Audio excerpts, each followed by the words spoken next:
A Chinese factory worker revealed how a Louis Vuitton handbag is casually made, from stitching to packaging, all inside a factory in China. The clip blew up, and within days, TikTok was flooded with similar videos. Workers from all kinds of factories, Coach, Prada, Nike, Chanel, started posting. They weren't leaking info, they were broadcasting it. Suddenly, the luxury world's dirtiest secret wasn't a secret anymore. Most of these so-called European bags are made in China. Some reports estimate that over 80% of luxury leather goods, bags, wallets, belts, are manufactured there. In fact, more than 80% of the luxury bags in the world are made in China. But those luxury brands just won't acknowledge that. They take almost finished bags from China factories back to their own countries and just do the repackaging and logo installing, something like that. That way, the bags will appear at their boutiques as made in Italy or made in France, you know, those sophisticated European countries. That includes Louis Vuitton, Gucci, even Hermes. The shocking part is that these factories aren't just making them for brands. They're now going direct to consumers. The exact same bags, same stitching, same hardware, but without the markup. Here's where it gets wild. According to insiders, the cost of manufacturing a Louis Vuitton handbag in these factories is as low as $15. And yet, these same bags are sold in LV stores for $1,500, $3,000, even $5,000 or more. So, let me tell you what's the difference between the $15 version and the $3,000 one. The label. Apparently, the only thing made in Europe about these bags is the finishing touch. The label, the packaging, maybe a final stitch or two to justify the tag, but the bulk of the labor, done in Chinese factories, and people are furious for being lied to for decades. Customers believed they were buying exclusivity, craftsmanship, heritage. Instead, they were paying thousands for what some are now calling elevated knockoffs. Louis Vuitton did not stay quiet. They released a video showing some workers in France carefully stitching bags, probably hoping it would clarify that the bags are indeed made in France.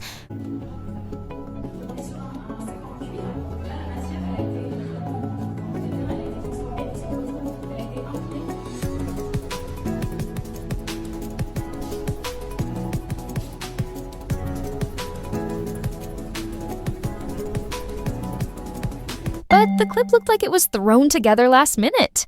Half the workers looked like they'd never touched a needle before. It felt more like a staged PR stunt than real transparency.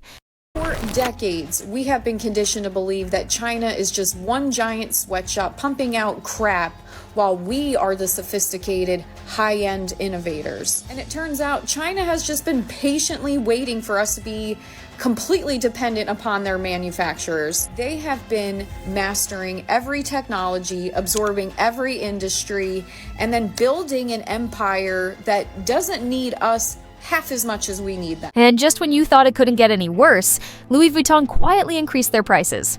Again. We're talking 3 to 6% overnight on everything. Bags, perfumes, wallets, accessories, no press release, no announcement. Customers were walking into stores thinking they'd pay last week's price, only to be blindsided at the register. At least Hermes warned their customers. They said, "We're increasing prices by 10% next month. Please plan accordingly." But Louis Vuitton, well, they just want your money. And this isn't the first time. Remember during the COVID lockdowns when everyone was indoors? Louis Vuitton raised prices back then too, blaming supply chain issues and raw material costs. Louis Vuitton did release a video showing their factory. However, it seems that did not convince anyone. So now, the company has reportedly sued several of its own Chinese manufacturers for leaking trade secrets. They're accusing them of exposing the supply chain, violating NDAs, and giving bootleggers the blueprint to make perfect fakes. Some of these factories, according to rumors, were making real LV bags by day and knockoffs by night. And it's not just Louis Vuitton. Hermes is getting dragged too, and I did talk about Hermes in my last video, so yeah, please check it out after this video. Brands are panicking, and rather than owning up, they're going after the people who exposed it. But they still haven't shown any real proof that the claims are false, apart from that factory tour. Nothing is working for Louis Vuitton. Their stores at multiple locations are empty. So, rumors are swirling that Bernard Arnault, the billionaire CEO of LVMH, Louis Vuitton's parent company, may be stepping down years earlier than planned. He was supposed to stay until at least 85. He's only 76 now, but insiders say he might be walking away early. And here's why. LVMH just lost $9 billion in value in one day. After the leaks, the lawsuits, and the public backlash, sales plummeted, stock dropped, investors panicked, the luxury empire is crumbling. And Bernard, he might be trying to get out before the whole thing collapses. Whole thing with China exposing luxury brands, Lululemon, Louis Vuitton, Hermes, all of these brands is real. My parents worked in import-export my whole life. Over 30 years they have been in this.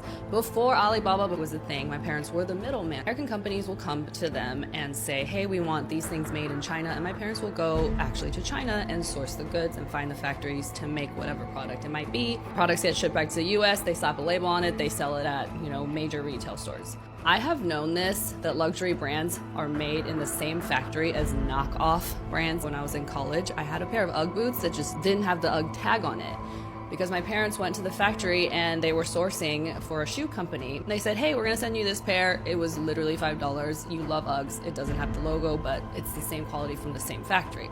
I have known this for basically my whole life, and the fact that this is just now coming out is hilarious to me. Just because it's made in China doesn't mean it's garbage. Just because it's made in Italy doesn't mean it's amazing, and most of the time it's not. So beware of what you're buying and don't just always buy designer things. Here's the real game Louis Vuitton is playing. They know their brand name carries weight. When you wear LV, you're not just accessorizing, you're flexing. It screams wealth, class, success. They believe customers care more about the logo than the origin. That even if you know it's made in China, you'll still line up to buy it because of the brand. And for some people, that's true. There's a large segment of buyers who don't care where it's made, how much it cost to produce, or who got exploited in the process. As long as the logo is real, they're in. But others, they feel betrayed. And let me tell you people, bags are not investment. Get this straight. So what now? If Chinese manufacturers can sell the same bags directly to consumers, do we even need luxury brands anymore? Just a logo? And if that illusion breaks, if people stop buying just for the clout, the entire luxury ecosystem could collapse. Because at the end of the day, how much are you really paying for the bag? And how much are you paying for the idea of the bag? Honestly, I'm still wrapping my head around everything. For a brand that built its image on prestige and authenticity, this whole situation feels like a slap in the face to the people who supported them for years. But that's just me. I really want to know what you think. Is this the end of luxury as we know it? Do you still trust these brands after everything that's come out? Or does the logo still hold the same weight for you? No matter where it's made, drop your thoughts in the comments. I'm reading all of them. If you found this video eye-opening, consider subscribing. I've got more deep dives coming your way, and I promise it only gets more real from here. Thanks for watching. I'll see you in the next one.